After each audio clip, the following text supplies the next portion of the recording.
Umarkot, bureau chief Ali Mohammad शीदी।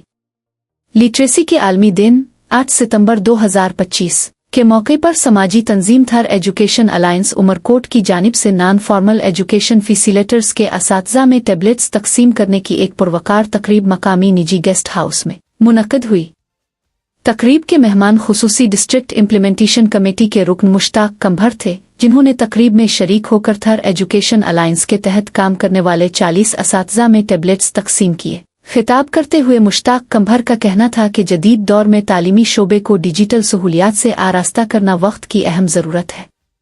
उन्होंने कहा कि टैबलेट्स के इस्तेमाल से असातिज़ा अपनी तदरीसी सलाहियतों को मज़ीद बेहतर बना सकेंगे, जबकि हुकूमत सिंध और समाजी तंजीमों की मुश्तरका काविशों से तालीम के शोबे में मुस्बत तब्दीलियां आ रही है।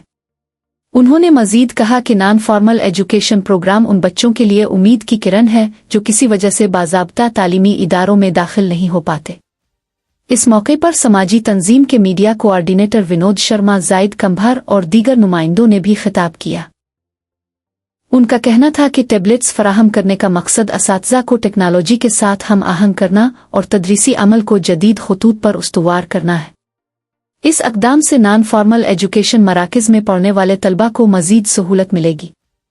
तकरीब के इख्तिताम पर शुरका ने इस अक़दाम को सराहते हुए तवक्को ज़ाहिर की कि मुस्तक़बिल में भी इस नौयत के इक़दामात का सिलसिला जारी रहेगा।